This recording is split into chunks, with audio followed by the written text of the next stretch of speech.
আপনারা জানেন যে রমজান শুরুর আগেই আমরা এই নিত্য পণ্যের বাজার ঠিক রাখার জন্য যাতে বাজারে দ্রব্যমূল্য বৃদ্ধি না পায় এবং বাজারে যে সমস্ত নিত্য পণ্য রয়েছে এবং পাশাপাশি রমজান মাসে ইফতার সামগ্রী হিসেবে যে সকল পণ্য বিক্রি হয় সেগুলোর যাতে গুণগত মান ঠিক থাকে সেজন্য আমরা কিন্তু জেলা পর্যায়ে একটি সভা করেছি এবং কনসার্ন যারা তাদের সবাইকে আমরা অবহিত করেছি। এর পরবর্তীতে আমরা শিডিউল করে নিয়মিত আমরা বাজার মনিটরিং করছি। এই যে আজকে 11 রমজান চলছে, 11 রমজানে 11 দিনেই কিন্তু বাজার মনিটরিং হয়েছে। তো এর মধ্যে আমিও আজকে বড় টিম নিয়ে বের হয়েছি।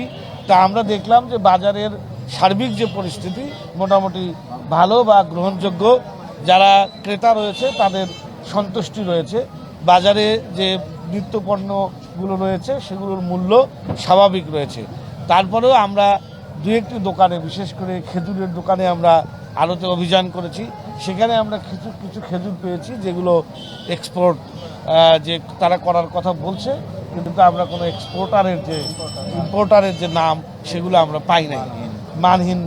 সেগুলো আমরা যারা এখানে মোবাইল কোর্টের অভিযানে এসেছে তাদেরকে আমরা আইনি ব্যবস্থা নেওয়ার জন্য নির্দেশনা দিয়েছি। পাশাপাশি ফলের দোকানগুলোও আমরা দেখেছি।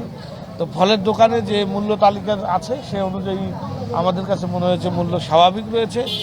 এছাড়া ফুটপাতে বা রাস্তায় যাতে দোকান বসতে না পারে, যানজট না হয়, জনসাধারণের দুর্ভোগ না হয়, সেজন্য আমরা এই রাস্তায় যাতে কেউ দোকান করতে না পারে, কেউ বসতে না পারে, তার জন্য আমরা পৌরসভার প্রশাসক সহ আমাদের যারা নিত্য দিন যারা অভিযান পরিচালনা করছে তাদেরকে আমরা প্রয়োজনীয় নির্দেশনা দিয়েছি। মূলত আমরা দেখছি কোনো ভেজাল খাবার, মেয়াদ উত্তীর্ণ খাবার এবং বেশি দামে পণ্য বিক্রি হচ্ছে কিনা সেগুলোই মূলত আমাদের মনিটরিংয়ের মূল উদ্দেশ্য। তা আমরা বিশ্বাস করি যে আমরা যদি এটা অব্যাহত রাখি, আপনাদের সহযোগিতা পাই, যারা ভোক্তা এবং যারা বিক্রেতা তারা যদি সহযোগিতা করে, তাহলে আমাদের যে উদ্দেশ্য বাজার পরিস্থিতি স্বাভাবিক রাখা সেটি থাকবে এবং পণ্যের গুণগত মানও ভালো থাকবে। ৬,০০০ টাকা জরিমানা করা হয়েছে।